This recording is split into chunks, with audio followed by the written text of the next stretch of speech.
Hello guys, welcome to Aakash tutorial. आज हम लोग क्लास 6 का जियोग्राफी को देखेंगे। ठीक है, जियोग्राफी में चैप्टर 2 को देखेंगे। ठीक है, जो कि है आप लोगों का ग्लोब, अक्षांश एवं देशांतर। तो चैप्टर को शुरू करने से पहले मैं आप लोगों को बता दूं कि मैंने एक एनसीईआरटी का सीरीज स्टार्ट किया था, जिसमें आप लोगों को बताया था कि मैं क्लास 6 टू 12th का जितना भी बुक है उन सभी बुक को आप लोगों को रीडिंग करके प्रत्येक लाइन बाय लाइन आप लोगों को समझाऊंगा। ठीक है, तो चलिए उसी सीरीज को आगे बढ़ाते हुए हम लोग चैप्टर 2 को देख रहे हैं। ठीक है, क्लास 6 का। इससे पहले मैंने हिस्ट्री को कंप्लीट करवा दिया है। ठीक है, क्लास 6 का हिस्ट्री को मैंने कंप्लीट करवा दिया है। तो आज हम लोग अध्याय 2 को देखेंगे, जियोग्राफी का। ठीक है, तो चलिए शुरू करते हैं हम लोग। पिछले अध्याय में आप पढ़ चुके हैं कि हमारी पृथ्वी गोलाकार नहीं है, यह उत्तर तथा दक्षिणी ध्रुव पर थोड़ी चपटी तथा मध्य में थोड़ी उभरी हुई है। हमारी जो पृथ्वी है, सही में पृथ्वी का आकार बिल्कुल गोलाकार है नहीं, वो नारंगी की तरह है। ठीक है, मतलब ऊपर और नीचे से थोड़ी चपटी और बीच में उभरी हुई है। ठीक है, या कह सकते हैं मध्य में उभरी हुई है। क्या आप कल्पना कर सकते हैं कि यह कैसे दिखती है? तो अभी अभी आप लोगों को बताया कि यह बिल्कुल नारंगी जैसे दिखती है। इस संबंध में जानकारी प्राप्त करने के लिए आप अपनी कक्षा में सावधानीपूर्वक ग्लोब को देखिए। ठीक है, अब ग्लोब क्या होता है उसको बता दे रहे। ग्लोब पृथ्वी का लघु रूप में एक वास्तविक प्रतिरूप होता है। लघु रूप में मतलब होता है कि पृथ्वी का छोटा रूप में एक वास्तविक प्रतिरूप, मतलब पृथ्वी की तरह ही दिखने वाला एक प्रतिरूप होता है। आप लोग देख सकते हैं इसमें इसमें क्या होता है, हर एक चीज को दर्शाया गया है पृथ्वी की तरह। पानी वाले क्षेत्र को भी दर्शाया गया, स्थल वाला क्षेत्र को भी दर्शाया गया, कौन सा देश किस क्षेत्र पर है ये भी दर्शाया गया। यहाँ तक कि हर एक चीजों को लगभग दर्शाया जाता है उसी प्रकार जिस प्रकार पृथ्वी है हमारी। ठीक है, ग्लोब विभिन्न आकार एवं प्रकार के हो सकते हैं। बड़े ग्लोब जो आसानी से एक स्थान से दूसरे स्थान नहीं ले जाए जा सकते।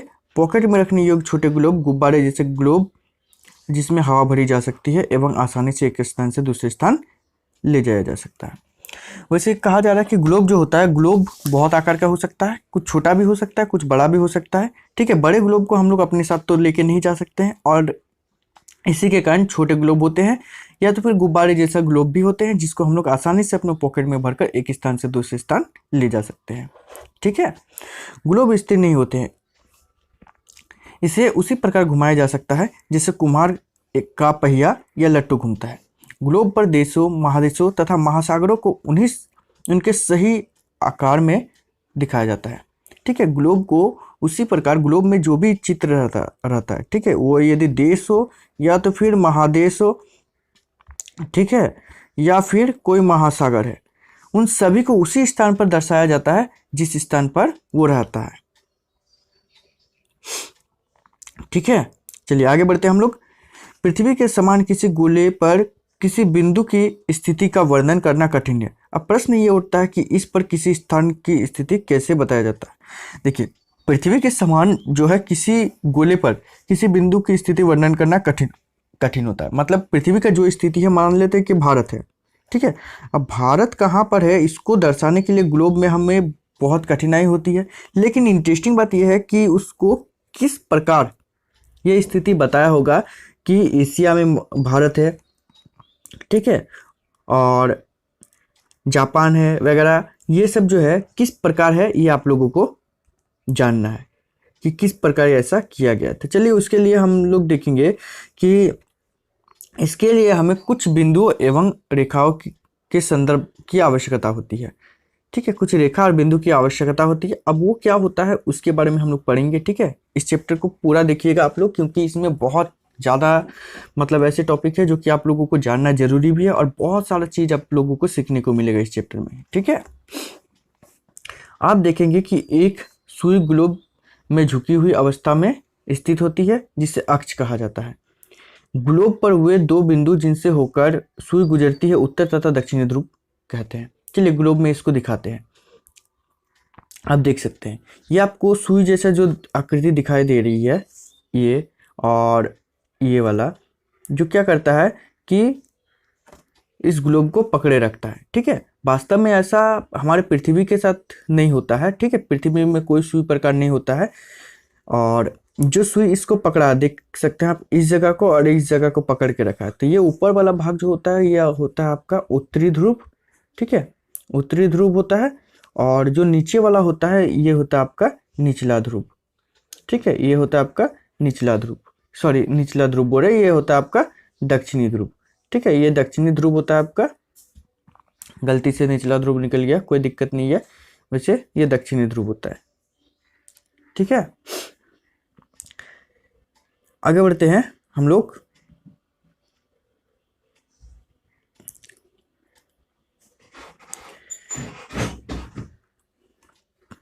तो हम लोगों ने पढ़ा था कि उसको अक्ष कहा जाता है। उसके बाद है ग्लोब पर हुए दो बिंदु जिनसे होकर सुई गुजरती है, उत्तरी ध्रुव तथा दक्षिणी ध्रुव कहते हैं। इसको मैंने अभी अभी आप लोगों को बताया कि उत्तरी ध्रुव किसको कहा जाता है और दक्षिणी ध्रुव किसे कहा जाता है। ग्लोब के इस सुई के चारों ओर पृथ्वी की भांति पश्चिम से पूर्व की ओर घुमाया जा सकता है। इसको पृथ्वी की तरह ही पूर्व से पश्चिम की ओर घुमाया जा सकता है। ठीक है, सॉरी पश्चिम से पूर्व की ओर घूमता है। याद रखिएगा, पृथ्वी जो होती है वो पूर्व से पश्चिम की ओर नहीं घूमती है, बल्कि पश्चिम से पूर्व की ओर घूमती है।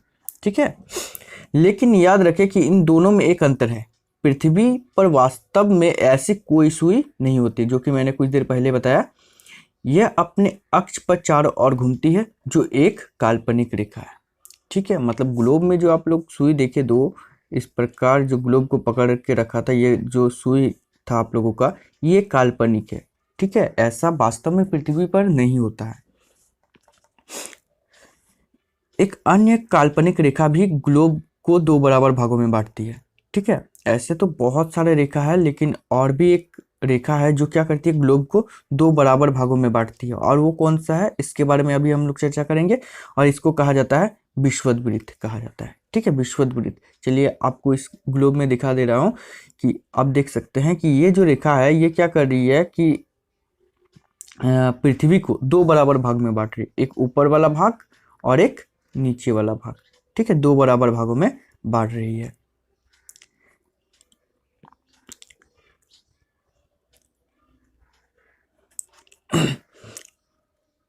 उसके बाद पृथ्वी के उत्तर में स्थित आधे भाग को उत्तरी गोलार्ध तथा दक्षिण वाले आधे भाग को दक्षिणी गोलार्ध कहा जाता है। ठीक है, मैंने बताया कि आप लोगों को कि उत्तर वाला भाग ऊपर वाला होता है, नीचे वाला दक्षिण गोलार्ध होता है, मतलब दक्षिणी भाग। तो इन सभी को गोलार्ध कहेंगे। आधा आधा गोल आर्ध मतलब गोला का आधा हिस्सा। ठीक है, ये दोनों बराबर आधे भाग के होते हैं। इस प्रकार विषुवत वृत्त पृथ्वी पर एक काल्पनिक वृत्त बनाती है एवं यह पृथ्वी पर विभिन्न स्थानों की स्थिति बताने का सबसे महत्वपूर्ण संदर्भ बिंदु है।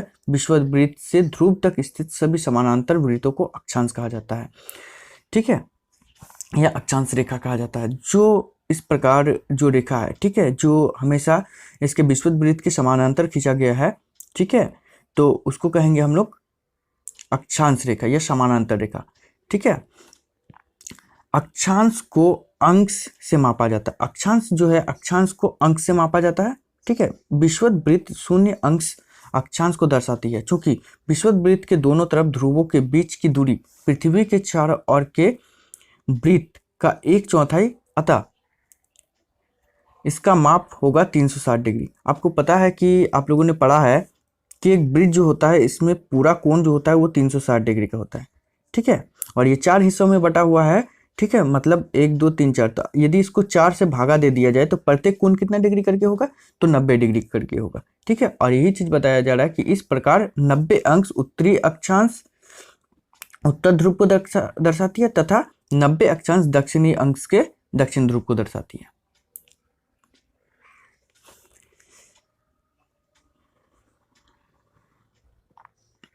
आगे बढ़ते हैं हम लोग।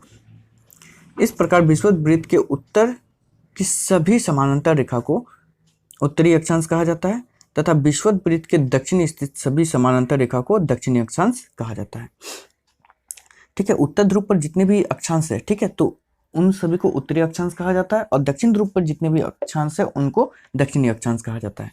ठीक है, इसीलिए प्रत्येक अक्षांश के मान के साथ उनकी दिशा यानी उत्तर या दक्षिण भी लिखा जाता है। जैसे कि आप लोग को यहाँ पर एग्जाम्पल के लिए दिया है, उत्तर को दर्शाने के लिए हसऊ लिखा जाता है और दक्षिण को दर्शाने के लिए सिर्फ दौ लिखा जाता है। ठीक है, उदाहरण के लिए महाराष्ट्र में चंद्रपुर एवं ब्राजील, देखिए एक एग्जाम्पल दे रहा है। ठीक है, तो उस एग्जाम्पल को मैं आप लोगों को अच्छे से क्लियर करवा दे रहा हूँ ताकि आप लोगों को भी ये बहुत अच्छे से समझ में आ जाए। तो उदाहरण के लिए महाराष्ट्र में चंद्रपुर एवं ब्राजील में बेलो होरिजेंटो दोनों एक ही अक्षांश 20 डिग्री पर स्थित है। चलिए यह है, इस प्रकार मान लेते हैं। तो यहाँ पर है, मान लेते हैं हमारा क्या है, महाराष्ट्र का चंद्रपुर। चलिए इसको चंद्रपुर कर दे रहे, ठीक है। और दूसरा है हम लोगों का होरिजोंटे मान लेते हैं, ठीक है। ऐसा बिल्कुल है नहीं, ठीक है, लेकिन फिर भी मान लेते हैं। तो ये भी 20 डिग्री पर है और ये भी 20 डिग्री पर है, ठीक है। लेकिन बस फर्क इतना है कि ये चंद्रपुर जो होता है, चंद्रपुर आपका उत्तरी तरफ होना चाहिए था, ठीक है, और ये दक्षिणी तरफ। लेकिन खैर कोई दिक्कत नहीं हम लोगों का, इसी में समझ में आ जाएगा। तो ये जो है आपका, तो ये उत्तर वाले भाग पर है लेकिन 20 अंश पर ही है, तो इसी के कारण इसको 20 अंश लिखेंगे, लेकिन इसमें हम उत्तर जोड़ देंगे। और इसको भी 20 अंश लिखेंगे, लेकिन इसमें हम लोग दक्षिण जोड़ देंगे, ठीक है ना। चलिए, तो वही चीज़ आप लोगों को बताया गया है कि इसलिए हम इस कह सकते हैं कि चंद्रपुर 20 डिग्री उत्तर तथा अक्षांश पर तथा बेलो होरिजेंटो 20 डिग्री दक्षिण अक्षांश पर स्थित है, ठीक है ना। चलिए नेक्स्ट हम लोगों का टॉपिक है महत्वपूर्ण अक्षांश समांतर रेखा। महत्वपूर्ण अक्षांश समांतर रेखा के बारे में, विषुववृत्त 0 डिग्री उत्तर ध्रुव 90 डिग्री उत्तर तथा दक्षिण ध्रुव के अतिरिक्त 4 महत्वपूर्ण अक्षांश रेखा और भी है। ये सिर्फ 4 ही नहीं है, ठीक है, मतलब सॉरी, जो अभी तक पढ़े ये इतना ही पर्याप्त नहीं है, और भी 4 रेखा और दिया गया है, ताकि हम लोग किसी भी जगह का सटीक से क्या लगा सके, अंदाजा लगा सके कि वो कहाँ पर स्थित है, ठीक है। तो देखिए वो 4 कौन कौन सा है उसके बारे में हम लोग देखेंगे। तो पहला जो है आपका वो है उत्तरी गोलार्ध में कर्क रेखा, ठीक है। उत्तरी गोलार्ध जो है उसमें कर्क रेखा है और उसका मान कितना होता है, 23.5 डिग्री उत्तर, ठीक है। दक्षिणी गोलार्ध में मकर रेखा होता है और इसका भी मान कितना होता है, 23.5 डिग्री दक्षिण। विषुववृत्त के 66.5 डिग्री उत्तर में उत्तर ध्रुव वृत्त, और विषुवत रेखा जो है 66.5 डिग्री, ये दक्षिण में दक्षिण ध्रुव वृत्त पर है, ठीक है। ये 4 रेखा और भी है जिससे कि हम लोग सटीक किसी भी जगह का अंदाजा लगा सकते हैं। अब कैसे, वो मैं आप लोगों को अभी बता दे रहा हूँ, ठीक है। जो कि है आपका पृथ्वी के ताप कटिबंध। अब पृथ्वी का ताप कटिबंध के बारे में पढ़ेंगे और इसी में आप लोगों को एक एग्जाम्पल के साथ बताएंगे कि किसी भी जगह को यदि अंदाजा लगाना हो, आपको मान लेते भारत का ही अंदाजा लगाना हो, तो आप लोग कैसे लगा सकते हैं, ठीक है। चलिए, कर्क रेखा एवं मकर रेखा के बीच सभी अक्षांशों पर सूर्य वर्ष में एक बार दोपहर में सिर के ठीक ऊपर होता है, इसलिए इस क्षेत्र में सबसे अधिक ऊष्मा होती है और इसे उष्णकटिबंधीय कटिबंध कहा जाता है। आप लोग याद रखिएगा, कर्क रेखा तथा मकर रेखा, ठीक है, के बीच के सभी अक्षांश जो होते हैं उस पर दोपहर के समय क्या होता है कि सूर्य का प्रकाश सीधे पड़ती है, और इसी के कारण इस क्षेत्र को कहा जाता है उष्णकटिबंध क्षेत्र, ठीक है। और इस जगह को सूर्य का प्रकाश भी अधिक मिलता है, सूर्य का ऊष्मा भी अधिक मिलता है, ठीक है। कर्क तथा मकर रेखा के बीच किसी भी अक्षांश पर दोपहर का सूर्य कभी भी सिर के ऊपर नहीं होता है, ठीक है। कर्क और मकर रेखा के बाद किसी अन्य अक्षांश पर दोपहर का सूर्य कभी भी सिर के ऊपर नहीं होता, मतलब हम लोग कह सकते हैं कि हमारा भारत क्या है, एक उष्णकटिबंधीय क्षेत्र है, ठीक है। ध्रुव की तरफ सूर्य की किरणें तिरछी होती जाती है। इस प्रकार उत्तरी गोलार्ध में कर्क रेखा एवं उत्तर ध्रुव वृत्त तथा दक्षिणी गोलार्ध में मकर रेखा एवं दक्षिण ध्रुव वृत्त के बीच वाले क्षेत्र का तापमान मध्य रहता है। क्या होता है कि ध्रुवों पर, हम लोग सिंपल लैंग्वेज में कह सकते हैं कि ध्रुवों पर क्या होता है कि सूर्य का प्रकाश सीधे नहीं पड़ती है, ठीक है, और इसी के कारण वहाँ का तापमान क्या होता है, कम होता है, आप लोगों को पता है। और इसीलिए ऐसे क्षेत्र को कहा जाता है शीतोष्ण कटिबंधीय, ठीक है, शीतोष्ण कटिबंध कहा जाता है, ठीक है। चलिए, उत्तरी गोलार्ध में उत्तर ध्रुव वृत्त एवं उत्तरी ध्रुव तथा दक्षिणी गोलार्ध में दक्षिण ध्रुव वृत्त एवं दक्षिणी ध्रुव के बीच के क्षेत्र में ठंड होती है, क्योंकि यहाँ सूर्य क्षितिज से ज़्यादा ऊपर नहीं आ पाता है, इसीलिए इस क्षेत्र को शीतकटिबंधीय क्षेत्र कहा जाता है। और इसीलिए इस क्षेत्र को क्या कहा जाता है, शीतकटिबंधीय क्षेत्र, क्योंकि क्षितिज से ज़्यादा ऊपर आ ही नहीं सकता है और इसी के कारण इसको कहा जाता है। ठीक है, अब चलिए इसी में आप लोगों को बहुत ज़रूरी चीज़ सीखना है, देशांतर क्या है। किसी स्थान की स्थिति को बताने के लिए उस क्षेत्र के अक्षांश के अतिरिक्त कुछ और जानकारी आवश्यक होती है। आप देख सकते हैं कि प्रशांत महासागर में स्थित टोंगा द्वीप एवं हिंद महासागर में स्थित मॉरिशस द्वीप एक ही अक्षांश 20 डिग्री 0 मिनट, ठीक है। जब आप लोग याद रखिएगा, जब मान लेते हैं 0 डिग्री पर 1 डैश है, ठीक है, इस प्रकार 1 डैश है तो इसको मिनट कहेंगे, और यदि 0 डिग्री पर 2 डैश है तो उसको हम लोग सेकेंड कहेंगे। ठीक है, तो 20 डिग्री 0 मिनट पर स्थित है। उसकी सही स्थिति जानने के लिए यह पता करना होगा कि उत्तर ध्रुव को दक्षिण ध्रुव से जोड़ने वाली संदर्भ रेखा से पूर्व या पश्चिम की ओर इन स्थानों की दूरी कितनी है। ठीक है, स्थानों की दूरी किस प्रकार पता किया जाता है ये भी हम देखेंगे इसके बाद वाला में। ठीक है, इसके बाद वाला जो टॉपिक है इसमें हम आप लोगों को दिया गया है, शायद इसी में दिया गया है। चलिए देखते हैं, कोई दिक्कत नहीं है हम लोग का, जहां भी हो पढ़ना तो है ही। इन संदर्भ रेखाओं को देशांतरीय यामोत्तर कहते हैं। ठीक है, इसको देशांतरीय यामोत्तर कहते हैं, तथा उनके बीच की दूरी को देशांतर के अंशों में मापा जाता है। ठीक है, तथा इसके बीच की दूरी को देशांतर के अंशों से मापा जाता है। प्रत्येक अंश को मिनट में तथा मिनट को सेकंड में विभाजित किया जाता है। जैसे कि अभी अभी हम लोगों ने पढ़ा कि 20 डिग्री और 00 मिनट। ठीक है, तो इसी प्रकार जो देशांतर के अंश होता है उसको या तो मिनट में या तो फिर सेकंड में मापा जाता है। ठीक है, ये अर्धवृत्त है तथा इनके बीच की दूरी ध्रुवों की तरफ बढ़ने पर घटती है एवं ध्रुवों पर शून्य हो जाती है, जहां सभी देशांतरी यामोत्तर आपस में मिलते हैं। जहां सभी देशांतरी यामोत्तर आपस में मिलते हैं वहां पर क्या होता है, शून्य हो जाता है। ठीक है, मान जो होता है शून्य हो जाता है, और स्पेशली ये जो होता है ध्रुवों पर ही होता है। ठीक है,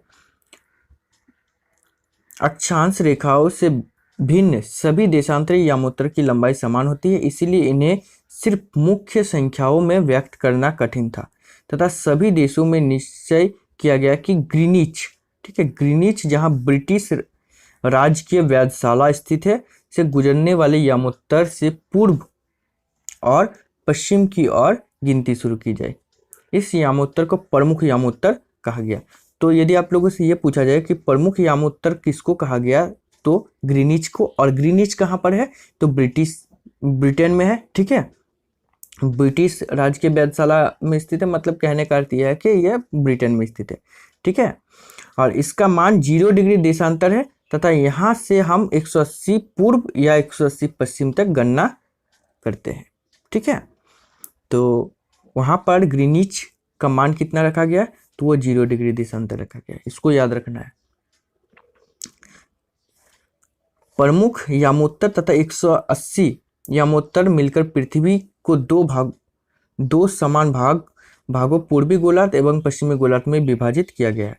इसीलिए किसी स्थान के देशांतर के आगे पूर्व के लिए अक्षर पू तथा पश्चिम के लिए अक्षर प उपयोग करते हैं। यह जानना रोचक होगा कि 180 पूर्व और 180 पश्चिम यामोत्तर एक ही रेखा पर स्थित है।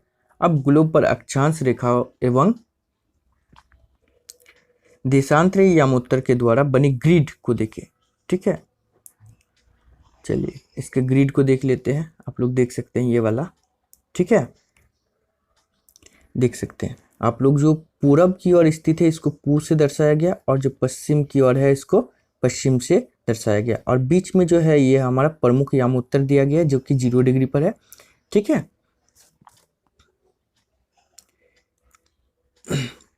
समझ में आ रहा है ना। ठीक है, यदि समझ में नहीं आएगी तो आप लोग कमेंट कीजिएगा। ठीक है, मैं आप लोगों को हर एक टॉपिक को फिर से समझा दूंगा। वैसे मेरे पास बहुत समय है। ठीक है, और आप लोग के पास भी समय है, तो आप लोग वीडियो को शेयर जरूर कर दीजिएगा। ठीक है, चलिए हम लोगों ने यहाँ तक पढ़ा, अब आगे बढ़ते हैं हम लोग। अगर आपको किसी स्थान के अक्षांश एवं देशांतर की सही जानकारी हो तो ग्लोब पर आप उस स्थान का पता आसानी से लगा सकते हैं। उदाहरण के लिए असम में धुबरी 26 डिग्री उत्तर अक्षांश एवं 90 डिग्री पूर्व देशांतर पर स्थित है। ठीक है, तो इस वृत्त में तो ऐसे दिखाया नहीं गया है। ठीक है, मैं आप लोगों को ग्लोब के साथ कभी बता दूंगा बहुत अच्छे से, और ग्लोब को किस प्रकार देखा जाता है ये भी आप लोगों को सिखा दूंगा। ठीक है, अब उस बिंदु को देखिए जहां ये दोनों रेखाएं एक दूसरे को काटती है। यह बिंदु धुबरी की सही स्थिति होगा। ठीक है, मान लेते हैं अक्षांश रेखा और देशांतर रेखा। ठीक है, ये दोनों एक दूसरे को जहां पर काटेगी वहीं पर होगा धुबरी। ठीक है, लेकिन 26 डिग्री उत्तर होना चाहिए और 90 डिग्री पूर्व होना चाहिए। ठीक है, वैसे मेरे पास अभी ग्लोब नहीं है, नहीं तो मैं अभी आप लोगों को बता देता, लेकिन कोई दिक्कत नहीं है, मैं ग्लोब ले लूँगा मार्केट से और उसके बाद फिर आप लोगों को बता दूंगा। इसको समझने के लिए कागज पर समान दूरी वाले क्षैतिज तथा ऊर्ध्वाधर रेखा खींचिए। ऊर्ध्वाधर रेखा को 1 2 3 4 से तथा क्षैतिज रेखा का क ख ग घ अंग अक्षर से व्यक्त करें। जिन बिंदुओं पर ये ऊर्ध्वाधर एवं क्षैतिज रेखा एक दूसरे को काटती है वहां कुछ छोटे बिंदु खींचिए। इन छोटे बिंदु को अ ब स द तथा ध नाम से व्यक्त कीजिए। मान लीजिए कि ऊर्ध्वाधर रेखा पूर्व देशांतर एवं क्षैतिज रेखाएं उत्तरी अक्षांश को व्यक्त करती है। ठीक है, ये मान लेना है। खैर कोई दिक्कत नहीं है, इसको मैं बहुत अच्छे से आप लोगों को समझा दूंगा। आप लोगों को कुछ इस प्रकार कह रहा है। ठीक है, बिल्कुल इसी प्रकार आप लोगों को ऐसा करना है। ठीक है, और उसके बाद फिर आप लोग सही स्थिति का पता लगा सकते हैं। ठीक है, मैं इसको ग्लोब के साथ आप लोगों को बता दूंगा।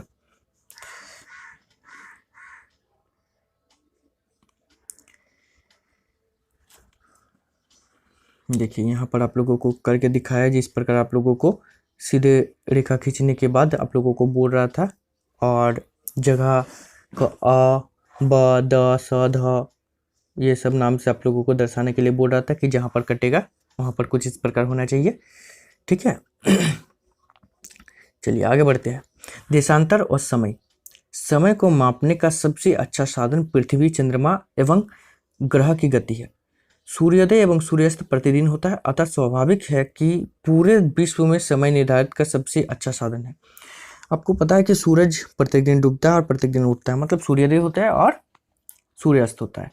ठीक है, तो इससे हम लोग समय का पता लगा सकते हैं। अभी जिस प्रकार हम लोग समय का पता घड़ी देख कर लगाते हैं, उससे पहले के समय में तो ऐसा ही होता था ना कि लोगों के पास घड़ी नहीं होता था, तो वो सूर्य को देखकर ही समय को पता लगा लिया करते थे। ठीक है, उसी प्रकार आप लोगों को पता लगाने के लिए बोल रहा है, मतलब कह रहा है कि सूर्य जो है पूरे विश्व में समय निर्धारण करने का सबसे अच्छा तरीका है। ठीक है, चलिए आगे बढ़ते हैं। स्थानीय समय का अनुमान सूर्य के द्वारा बनने वाले परछाई से लगाया जा सकता है, जो दोपहर में सबसे छोटा एवं सूर्योदय तथा सूर्यास्त के समय सबसे लंबा होता है।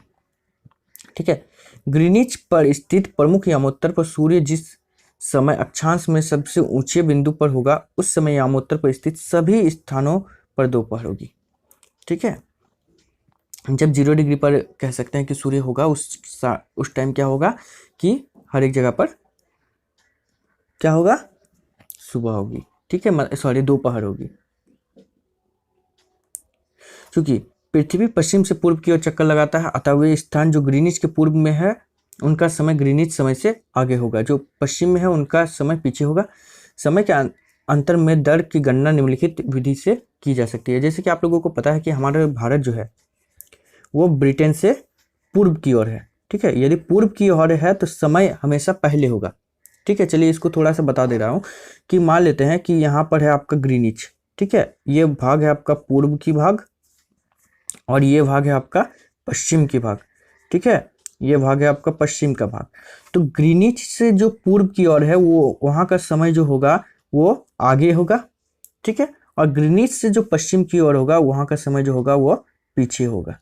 ठीक है, इसको याद रखना है। चलिए आगे देखते हैं हम लोग। पृथ्वी लगभग 24 घंटे में अपना अक्ष पर 360 डिग्री घूम जाती है, अर्थात वह 1 घंटे में 15 डिग्री एवं 4 मिनट में 1 डिग्री घूमती है। इस प्रकार जब ग्रीनिच पर दोपहर 12 बजते हैं तब ग्रीनिच से 15 डिग्री पूर्व में समय होगा कितना, तो 1 घंटा आगे। ठीक है, चलिए इसी प्रकार ग्रीनिच के समय से 1 घंटा आगे अर्थात वहां दोपहर 1 बजा होगा, लेकिन ग्रीनिच से 15 डिग्री पश्चिम का समय ग्रीनिच से 1 घंटा पीछे होगा, यानी वहां सुबह के 11 बजे होंगे। इसी प्रकार जब ग्रीनिच पर दोपहर के 12 बजे होंगे उस समय 180 डिग्री पर मध्य रात्रि होगा। ठीक है, याद रहेगा ये वाला, क्योंकि ये आपका बहुत इंपॉर्टेंट है और ये इससे रिलेटेड आप लोगों का बहुत सारा क्वेश्चन आता है। ठीक है, नहीं समझ में आया होगा तो आप लोग कमेंट कर दीजिएगा, मैं इसको फिर से समझा दूंगा। वैसे शॉर्ट वीडियो बनाने में कोई टाइम नहीं लगती है, मैं आप लोगों के लिए 2-3 मिनट का तुरंत बना दूंगा। ठीक है, बस आप लोगों के पास समय है तो आप लोग वीडियो को लाइक करके शेयर जरूर कर दीजिएगा। ठीक है, किसी भी स्थान पर जब सूर्य आकाश में अपने उच्चतम बिंदु पर होता है दोपहर में, उस समय घड़ी में दिन के 12 बजते हैं। इसी प्रकार घड़ी के द्वारा दिखाया गया समय उस स्थान का स्थानीय समय होगा। ठीक है,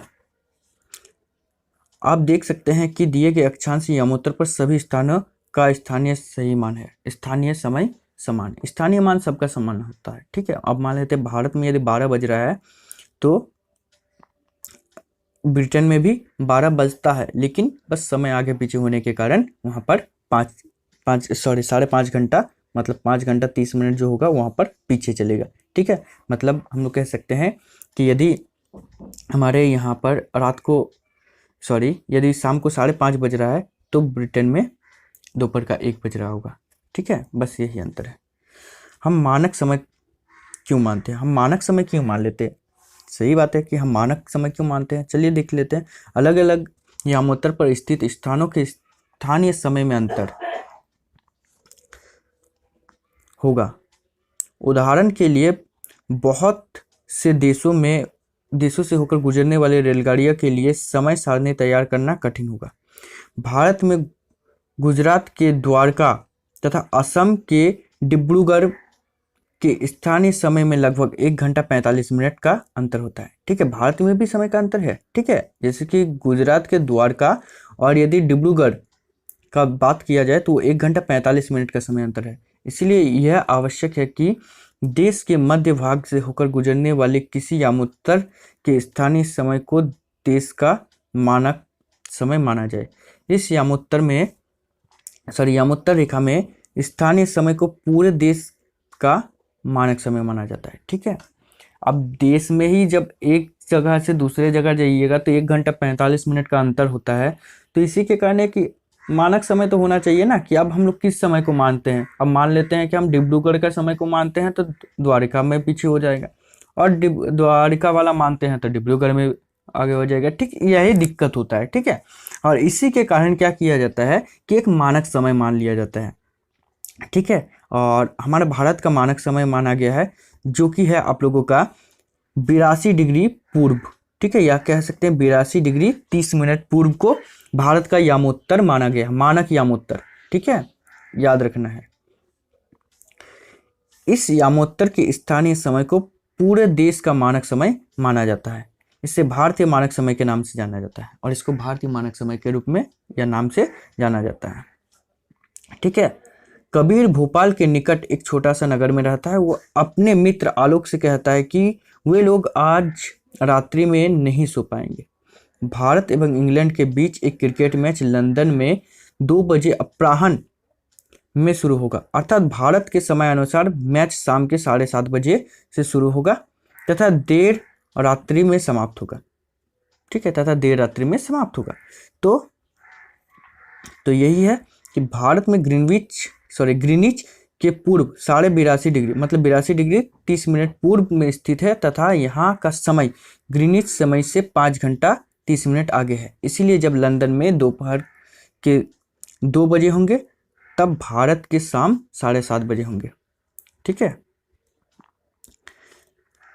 कुछ देशों का देशांतरीय विस्तार अधिक होता है, इसके कारण वहाँ एक से अधिक मानक समय अपनाए गए हैं। उदाहरण के रूप में 11 मानक समय को अपनाया गया है, ठीक है, जैसे कि रूस में, ठीक है, रूस में 11 मानक समय को अपनाया गया है। पृथ्वी को एक एक घंटे वाले 24 समय क्षेत्र में बांटा गया है।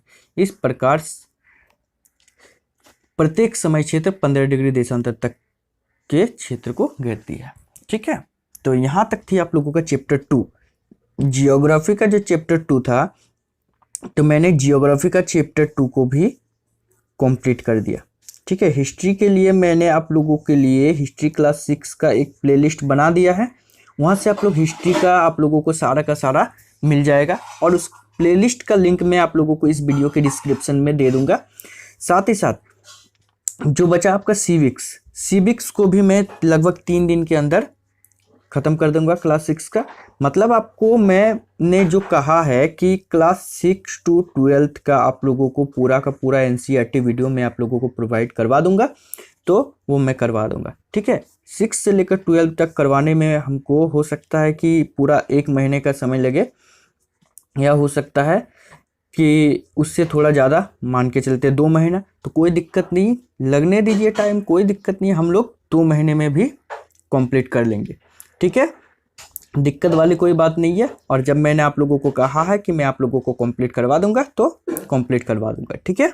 और आप लोगों से भी यदि हो सके तो शेयर ज़रूर कर दीजिएगा, ठीक है, क्योंकि आप लोगों के तरफ बहुत सारे ऐसे पढ़ने वाले हैं जिनको सही वीडियोज़ नहीं मिल पाते हैं, या तो फिर आवश्यक जो वस्तु है, ठीक है, नोट्स वगैरह मैं नोट्स भी दे दूंगा, ठीक है। NCERT का जितना भी हम लोग पढ़ेंगे, ठीक है, अभी जितना भी पढ़ेंगे 6 से 12 उन सभी का मैं नोट्स भी दूंगा। ये तो बस आप लोगों को बस पढ़ा रहा हूँ, समझा रहा हूँ लाइन बाय लाइन, मेरे पास सारा का सारा नोट्स है, ठीक है। मैं भी आप लोगों की तरफ प्रिपरेशन कर रहा हूँ, तो मेरे पास सारा का सारा नोट्स है, मैं सारा का सारा नोट्स भी दे दूंगा, ठीक है, और नोट्स को डिटेल में समझा भी दूंगा, ठीक है। धन्यवाद।